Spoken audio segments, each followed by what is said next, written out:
গোপালগঞ্জে যে ঘটনা তারা ঘটালো, জঘন্য হত্যাকাণ্ড ঘটিয়েছে, আমি তার তীব্র প্রতিবাদ জানাই। এ পর্যন্ত 15 জন আহত এবং তার মধ্যে 7 জন নিহত।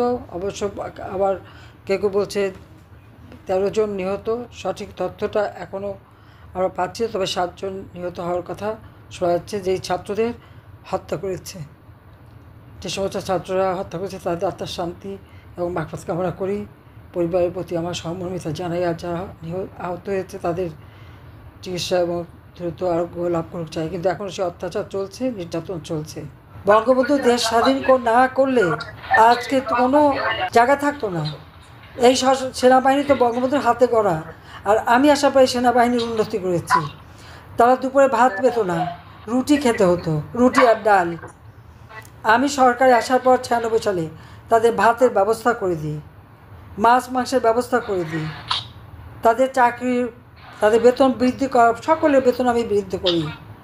জুনিয়র অফিসাররা গাড়ি কেনা থেকে শুরু করে সব কিছু যাতে সুযোগ পায় সেই ব্যবস্থাটাও আমি করে দিয়েছি, এবং আমি প্রমোশনের ব্যবস্থা করে দিই। শান্তিরক্ষা মিশনে আমরা 1 নম্বর স্থান, এটা তো আমি আসার পরেই হয়েছে। আজকে এই যে আমাদের ছাত্র হত্যা করে তারপরে তার উপর যে পাড়া দেওয়া, ঠিক 71 সালে যেভাবে পাকিস্তানি হানাদার বাহিনী যে আচরণ করেছে, সেই আচরণ আজকে যে সেনাবাহিনী করলো, এই ছবি তো আজকে বিশ্বে ছড়িয়ে গেছে, জাতিসংঘে যাবে যে নিজের দেশের মানুষের উপর এরকম টর্চার করতে পারে।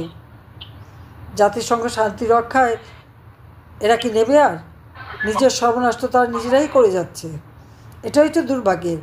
আর যখন এই ইউনূস বাহিনী এসে মানুষ হত্যা করলো, কুপিয়ে কুপিয়ে মানুষ মারছে, একটা মেয়ে পরীক্ষা দিতে গেছে তাকে মারছে, এরা দাঁড়িয়ে দেখছে, তখন কিছু বলেনি। তারা এখন তাদের শক্তি নাই।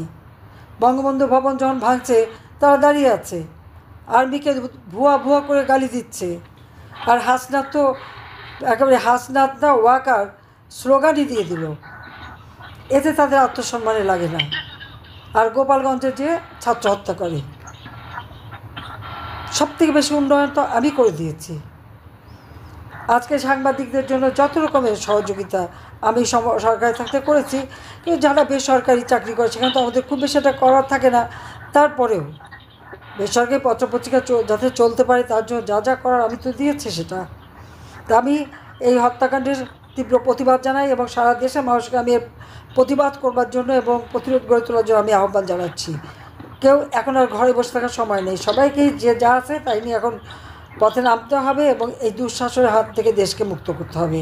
এবং সাংবাদিকদের বলবো, এখন সাহসের সাথে সত্য ঘটনা তুলে ধরতে হবে।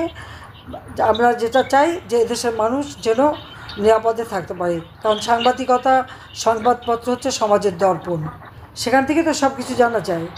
আর সেইখানে আজকে সেই সাংবাদিকতার কোনো স্বাধীনতা নাই, দেশের প্রকৃত অবস্থা কিছুই জানা যাবে না। এটা হলো বাস্তবতা। এবং এখনও টেলিভিশনে গোপালগঞ্জের যে চিত্র দেখাচ্ছে, চিত্র তার থেকে বেশি ভয়াবহ। অলিতে গলিতে ঢুকে ঢুকে মানুষকে গুলি করছে। তাদের অপরটা কী করলো? আর এরা যায় কেন সেখানে? কাজে এই ঘৃণ্য অপরাধের জন্য এই এনসিপির সব কটা যারা ওখানে যে এই ঘটনা ঘটিয়েছে তাদের শাস্তি দাবি করি, এবং সবাইকে সোচ্চার হতে হবে এই দুঃশাসনের হাত থেকে মুক্তি করার জন্য।